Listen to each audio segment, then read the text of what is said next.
Hello everyone. इस video में हम एक B to B gold jewellery manufacturer के बारे में बात करते हैं। सो कंपनी का नाम है Shanti Gold. It is also one of my portfolio company. So इस कंपनी को मैंने क्वार्टर वन से ट्रैक करना चालू किया है। और क्वार्टर वन से ट्रैक करना इसलिए चालू किया क्योंकि लिस्टिंग भी इसका क्वार्टर वन में ही हुआ है। It's a newly listed company. और इसको बाय करने का रीज़न ये था, क्वार्टर वन में मैंने इसको बाय किया था। आई परचेज़्ड 500 क्वांटिटी ये अकाउंट में मैंने बाय किया था और 500 क्वांटिटी दूसरे अकाउंट में बाय किया था। टोटली मेरे पास 1000 क्वांटिटी थे इसके। इसको बाय करने का रीज़न ये था कि Q1 में कंपनी की रिज़ल्ट्स बहुत अच्छी थी पहले तो। और कंपनी जो अपनी एक्सिस्टिंग कैपेसिटी है, जितना प्रोड्यूस कर सकती है ये गोल्ड, उसको ऑलमोस्ट डबल करने वाली थी। सो आप ऐसे समझ सकते हैं कि लास्ट ईयर इन्होंने अपनी कैपेसिटी यूटिलाइज़ेशन को 56% पे रखा था। तो और ये पूरा साल इन लोग अपनी कैपेसिटी को 95 टू 96% करने वाले थे। व्हिच इज़, अगर ये लोग लास्ट ईयर ₹100 का रेवेन्यू कमा रहे थे, तो ये साल सारी सिचुएशंस अगर सेम भी रहीं, डिमांड भी उधर ही रहता अगर गोल्ड का, तो ये लोग 200 करोड़ का रेवेन्यू कमाने वाले थे। और उसके साथ ही साथ नेक्स्ट ईयर तक इनका एक और ग्रीनफ़ील्ड एक्सपेंशन प्रोजेक्ट था। अभी करंटली कंपनी का plant is based out of Mumbai और ये लोग जयपुर में भी अपना ग्रीनफ़ील्ड प्लांट लगाने वाले थे। और जयपुर में ये लोग प्रोडक्ट मिक्स चेंज करने वाले थे। मतलब जो ज्वेलरी ये लोग मुंबई में बनाते हैं, जयपुर में अलग टाइप की ज्वेलरी बनाने वाले थे, which was machine made jewellery. और उसका एक्सपेंशन प्लान्स भी था। तो ये सब देख के मैंने इसकी 1000 क्वांटिटी परचेज़ की थी। बट फिर मैंने ये अकाउंट से उसकी 200 क्वांटिटीज़ निकाल भी दी थी। And I am regretting to be honest, क्योंकि रिज़ल्ट्स ही इतने अच्छे आए हैं। लेटर इन द वीडियो हम देखेंगे कि इसके रिज़ल्ट्स भी कैसे हैं। और वो मैंने निकाली क्यों थी, क्योंकि एक तो कंपनी का कॉन कॉल होता नहीं है। मैनेजमेंट से इंटरैक्शन नहीं हो पाता है, क्योंकि कंपनी कॉन कॉल नहीं करती है। और ना ही कंपनी के मेरे को इंटरव्यूज़ मिल रहे थे कहीं, कि किसी न्यूज़ चैनल से मैं देख लूँ कि कंपनी के मैनेजमेंट इंटरव्यूज़ में कैसे बात कर रहे हैं, फ्यूचर आउटलुक की कैसे बात कर रहे हैं। और कैश फ्लो भी इनका नेगेटिव था। कैश फ्लो नेगेटिव होना तो ज़ाहिर-सी बात है, क्योंकि कंपनी का बेस बहुत छोटा है। और अगर उनको ग्रो करना है तो अपने पास कैश रख के तो वो लोग कुछ कर नहीं वाले। उनको डिप्लॉय करना पड़ेगा बिज़नेस में। So that is the reason mostly high growth companies का कैश फ्लो नेगेटिव ही होता है। But to be on a safer side, मैंने इसकी 200 क्वांटिटीज़ निकाल ली थी, क्योंकि मेरे को इतना भी रिस्क नहीं लेना था। So that was it about सब ब्रीफ इंट्रोडक्शन था कंपनी का, और मैंने कब से इसको ट्रैक करना शुरू किया। तो स्टार्ट करते हैं, इन डिटेल में इसको स्टडी करते हैं। सो शांति गोल्ड को अगर हम देखेंगे तो Shanti Gold is in the business of B to B jewellery manufacturing since 20 years. और ये jewellery national and global jewellery retailers के लिए बनाता है। लाइक ये ज्वेलरी बनाता होगा फॉर स्मॉल रिटेलर्स, जहाँ से आप और मैं ज्वेलरी लेते होंगे इन स्मॉल स्केल, मतलब रिटेल शॉप से। और जो लार्जर चेन्स भी हैं, जैसे कल्याण ज्वेलर्स, टाइटन, पीएन गार्डगिल, उनके स्टोर्स के लिए भी ये ज्वेलरी बनाता होगा। सो कंपनी के पास 61 डिज़ाइनर्स हैं। और मंथली 400 प्लस न्यू डिज़ाइन्स लाते रहते हैं कंपनी।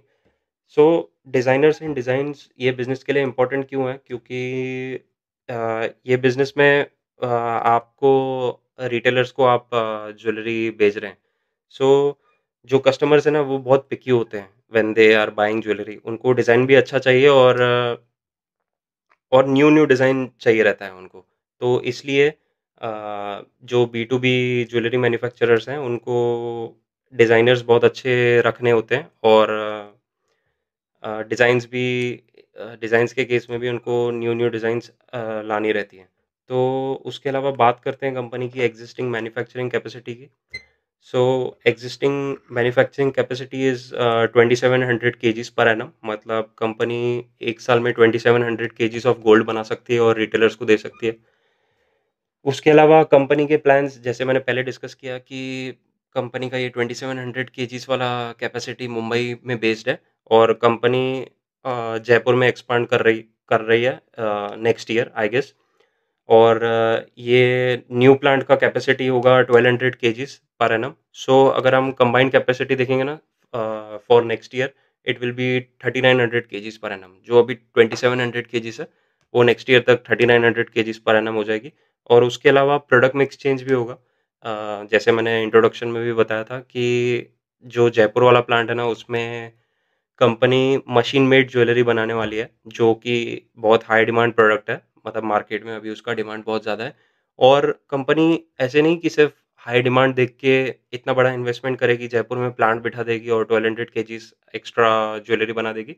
बट कंपनी के पास बहुत सारे प्रोस्पेक्टिव बायर्स का लेटर ऑफ इंटेंट भी है कि yes, whenever you are going to set up that plant और जयपुर से, और उसका प्रोडक्शन स्टार्ट होगा, तो we will be your customers. वो लेटर ऑफ इंटेंट्स भी इनके पास हैं। So which is a good thing कि अभी से ही कंपनी के प्लांट की डिमांड बहुत ज़्यादा है। उसके अलावा प्रोडक्ट ऑफरिंग्स की अगर बात करें, तो if you look at this page, तो आपको समझ जाएगा कि कंपनी कौन से प्रोडक्ट ऑफरिंग्स करती है, like bangles, necklace, jewellery set, rings and stuff like that. उसके अलावा जोग्राफिकल एक्सपांशन की अगर हम बात करेंगे, so company is looking to expand into Haryana, Rajasthan, Delhi etcetera. मतलब जो कंपनी कंपनी देख रही है कि जिधर-जिधर ज्वेलरी की डिमांड बढ़ते जा रही है, जैसे-जैसे पर कैपिटा इनकम बढ़ते जा रही है इंडिया में, वैसे-वैसे ज्वेलरी की डिमांड भी बढ़ते जा रही है। So company is looking to expand कि हम राजस्थान, दिल्ली और हरियाणा का मार्केट भी ट्राई करेंगे और उधर भी ज्वेलरी रिटेलर्स को अपना ज्वेलरी देंगे। So which is a good thing. और उसके अलावा ये तो डोमेस्टिक एक्सपांशन हो गया।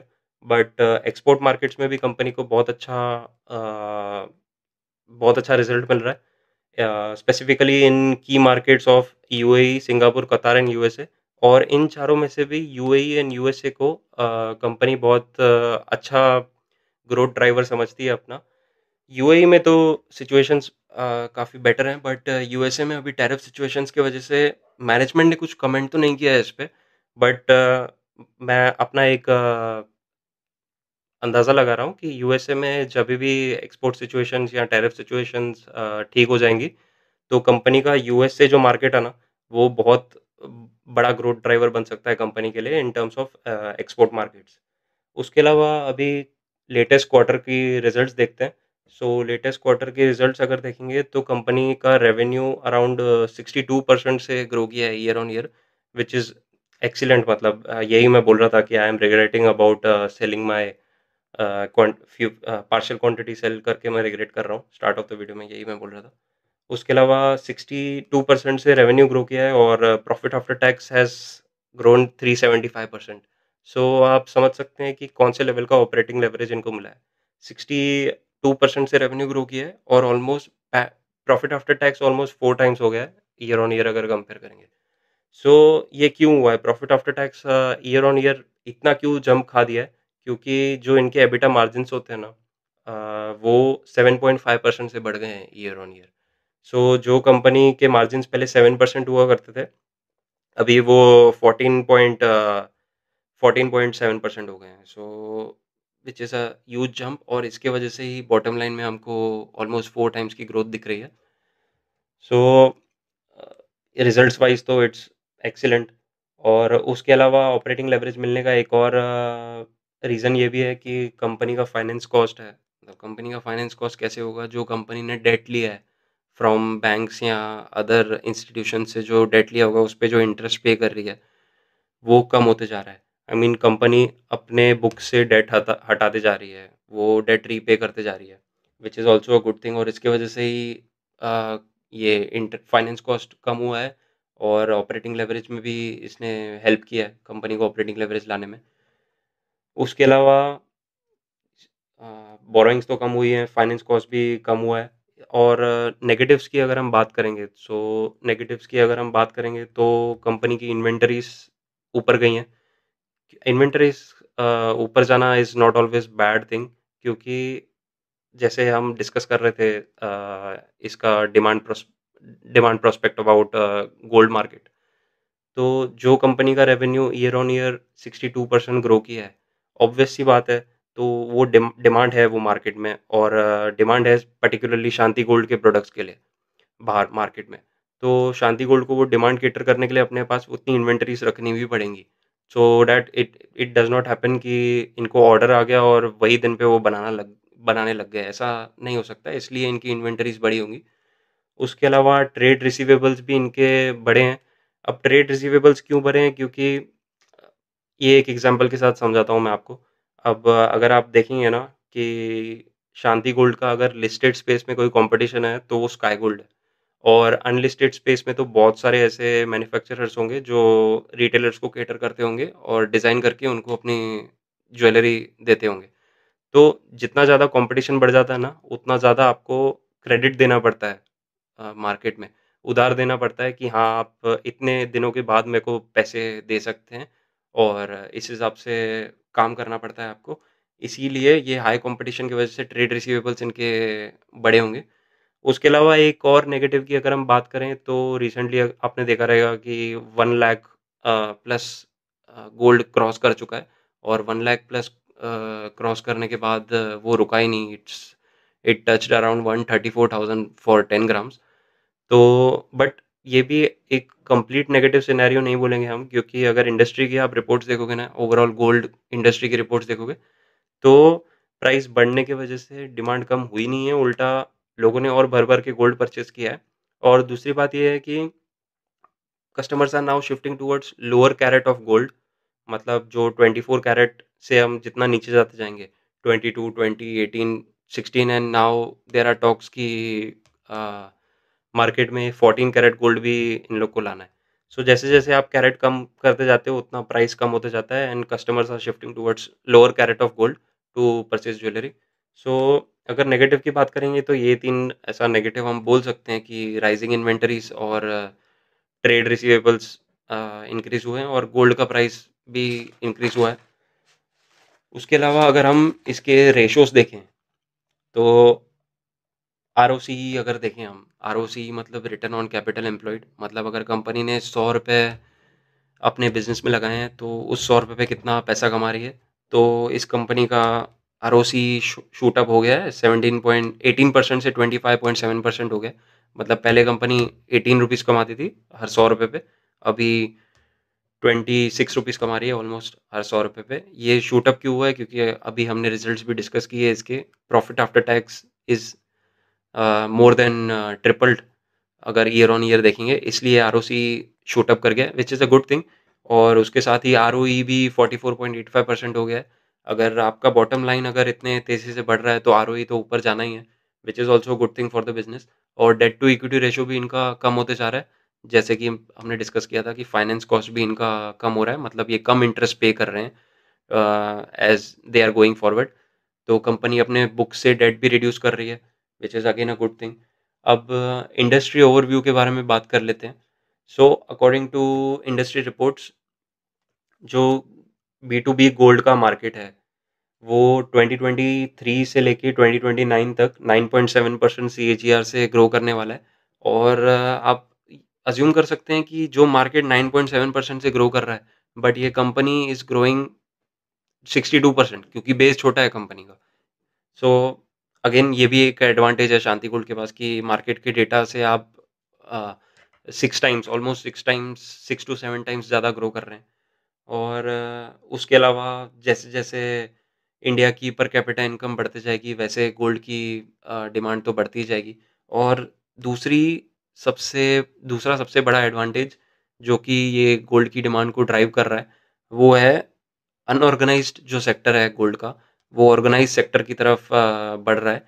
सो जैसे कि ये इमेज में आप देख सक रहे हैं कि 2023 में unorganized organized sector was around 35%, but cut to 2 years later 2025 में organized sector is 60%, almost 60%, मतलब 2 साल में ऑर्गेनाइज सेक्टर ऑलमोस्ट डबल हो चुका है। और ऑर्गेनाइज सेक्टर डबल होके बी टू बी मैन्युफैक्चरर जैसे शांति गोल्ड और स्काई गोल्ड को क्या फ़ायदा होगा? सो जैसे-जैसे हम ऑर्गेनाइज़ सेक्टर की तरफ शिफ्ट होंगे ना, तो इनके ऑर्डर्स की जो वैल्यू है, वॉलेट शेयर है, वो भी बढ़ेगी। क्योंकि अगर आप कंपेयर करेंगे कि एक छोटा रिटेलर है जो, और उसको हम कंपेयर करते हैं पीएन गाडगिल, कल्याण ज्वेलर्स और टाइटन जैसे प्लेयर से कंपेयर करते हैं। So what do you think कि वो छोटा रिटेलर इनको ज़्यादा ऑर्डर देगा कि पीएन गाडगिल जैसे बड़े-बड़े रिटेल आउटलेट्स इनको ज़्यादा ऑर्डर देंगे? सो ऑब्वियसली ज़्यादा वॉलेट शेयर इनको वो ऑर्गेनाइज्ड प्लेयर से ही आएगा। और in terms of cost also, जो छोटा रिटेलर इनको ऑर्डर देगा वो काफ़ी कम डिज़ाइंस के लिए देगा और बहुत पर्टिकुलर होगा वो अपने डिज़ाइंस को लेके, and it will be a hassle for them to communicate also. On the other hand, बड़े ऑर्गेनाइज प्लेयर्स की अपनी एक टीम होती है डिज़ाइनर्स की, और वो लोग वो साइड पूरा देखते हैं। तो it's a clear cut communication between two companies. तो ऑब्वियसली जैसे जैसे मार्केट ऑर्गेनाइज्ड सेक्टर की तरफ बढ़ते जा रहा है, वैसे वैसे शांति गोल्ड और स्काई गोल्ड जैसे प्लेयर्स को भी फ़ायदा ही होने वाला है। उसके अलावा ग्रोथ ड्राइवर्स देख लेते हैं कंपनी के। सो कंपनी का सबसे बड़ा ग्रोथ ड्राइवर तो वेडिंग्स एंड फेस्टिवल्स है। सो हम फेस्टिव सीज़न तो क्रॉस कर चुके हैं, दिवाली दशहरा हो गया, अभी वेडिंग सीज़न आएगा। So these two are very good growth drivers for the company. और जैसे कि मैं 2 बार पहले भी बोल चुका हूँ कि पर कैपिटा इनकम जैसे जैसे लोगों की बढ़ती जाएगी, तो वैसे वैसे लोग गोल्ड में इन्वेस्ट करते जाएंगे। अब लोग एफडी में पैसे रखते हैं, स्टॉक्स ले लिए, म्यूचुअल फंड ले लिए, लाइफ इंश्योरेंस ले लिया। अब फिर भी पैसे बचेंगे तो किधर करेंगे, वो कैश तो रखेंगे नहीं अपने पास। और gold is the best investment. Through out the years हमको हमने देखा है कि gold is the best investment, सब एसेट क्लासेस को बीट किया है उसने। So obviously per capita income के साथ गोल्ड की डिमांड भी बढ़ती जाएगी। और उसके अलावा हम देख रहे हैं कि आजकल मार्केट में गोल्ड लोन्स भी बहुत इजीली मिल रहे हैं, कि आप गोल्ड लेने के लिए गोल्ड लोन ले सकते हैं। और उसके अलावा जब भी आपको इफ़ गॉड फॉरबिड्स कि अभी कभी आपको ज़रूरत पड़ गई, तो आप अपना लोन भी इजीली गिरवी रख के you can take a loan. So अगर हम इसका पी टू पी एनालिसिस भी करते हैं फाइनली, मतलब we are towards the end of this video, P to P analysis भी करते हैं, एकदम एकदम एप्पल टू एप्पल कंपैरिजन नहीं करते हैं स्काई गोल्ड और शांति गोल्ड का, ऊपर ऊपर से कंपेयर करते हैं इसको। सो स्काई गोल्ड को अगर हम देखेंगे ना, तो Sky Gold has been listed since far long, ये as compared to Shanti Gold. तो स्काई गोल्ड ने वो परफॉर्मेंस दी है और मार्केट ने उसको ऐसा रिवॉर्ड किया है कि 4 साल पहले अगर आप स्काई गोल्ड का प्राइस देखते थे ना, तो इट वाज अराउंड 50 रुपीज़, और आज की तारीख में वो हाई मार के आया है 500 रुपीज़ का। सो स्काई गोल्ड मेरे पास भी हुआ करता था, बट स्काई गोल्ड को भी बेचने का यही रीज़न था मेरा। स्काई गोल्ड को अराउंड मैंने 180 रुपीज़ पे लिया था और उसको 320 पे बेच दिया था, क्योंकि कंटिन्यूअसली 2 क्वार्टर तक स्काई गोल्ड के मैनेजमेंट ने अपने स्टेक सेल किए थे। सो उस पीरियड ऑफ टाइम पे मैं थोड़ा घबरा गया था कि something is wrong with the business और समथिंग लाइक दैट। तो मैंने उस वो स्टेक सेल कर दिया था, और उसके बाद से ही मैं कोई बी2बी प्लेयर को देख रहा था, जिससे मैं एंटर कर सकूँ, और Shanti Gold was the good opportunity, तो मैंने शांति गोल्ड ले लिया था। So coming back to the comparison, market ने स्काई गोल्ड को बहुत रिवॉर्ड किया है, और आज तक स्काई गोल्ड की अगर आप परफॉर्मेंस देखेंगे ना, तो इन अ वे रेवेन्यू वाइज स्काई गोल्ड शांति गोल्ड को भी बीट करता है। बट शांति गोल्ड का एक एडवांटेज किधर आता है, एक एडवांटेज शांति गोल्ड का आता है मार्जिन्स पे। मतलब जो स्काई गोल्ड 4% और 5% मार्जिन्स पे काम करता है, वही शांति गोल्ड 14% मार्जिन्स पे काम कर रहा है। इसलिए अगर आप देखेंगे ना, तो जो स्काई गोल्ड का रेवेन्यू बेस है, क्वार्टरली की बात कर रहा हूँ मैं, वो 1100 करोड़ पहुँच गया है। अब अपन फॉर एग्ज़ाम्पल 1000 करोड़ भी हम समझते हैं उसको, और आज जो शांति गोल्ड का बेस है वो 460 करोड़ का है, which is not even half of sky gold. But अगर आप बॉटम लाइन को कंपेयर करेंगे ना, तो बॉटम लाइन में ऑलमोस्ट दोनों सेम लेवल का नेट प्रॉफिट कमाते हैं। और ये यही रीज़न की वजह से है कि स्काई गोल्ड का margins is 4% and Shanti gold का मार्जिन्स हैज़ रीच्ड 14% नाउ। सो एक चीज़ देखने लायक ये होगी कि कॉन्फिडेंस तभी बिल्ड होगा शांति गोल्ड में प्लेयर्स का, इन्वेस्टर्स का स्पेशली, और बड़े इंस्टीट्यूशंस का, कि ये मार्जिन्स थ्रू आउट मेंटेन्ड हो, और जो कैपेसिटी एक्सपांशन के प्लान्स हैं, एक्सपोर्ट के प्लान्स हैं, और ओवरऑल जो ज्वेलरी सेक्टर की डिमांड है, वो नीचे नहीं जाए। Everything should be towards the upside only. और बाकी तो स्टॉक बहुत बढ़िया लग रहा है, री-रेटिंग की अपॉर्च्युनिटी बहुत ज़्यादा है। अभी करंट पी अगर हम देखेंगे उसका, तो कुछ 30 चल रहा है शांति गोल्ड का। और अगर फॉरवर्ड पी की बात करें, तो फॉरवर्ड पी इसका कुछ 15 टू 18 के बीच में बनता है। सो री-रेटिंग की अपॉर्च्युनिटी तो बहुत है। सो एंड आई तो विल होप ओनली कि इट्स माय पोर्टफोलियो स्टॉक, तो ये ऊपर ही जाए। So let's see how the market rewards Shanti Gold, और it does not reward Shanti Gold, कोई भी पॉसिबिलिटी हो सकती है। So that was it about this video. I hope you understood some key insights about gold sector, ये video से। आपके doubts जो भी रहेंगे, I will be happy to solve them in the comment section. So thank you very much.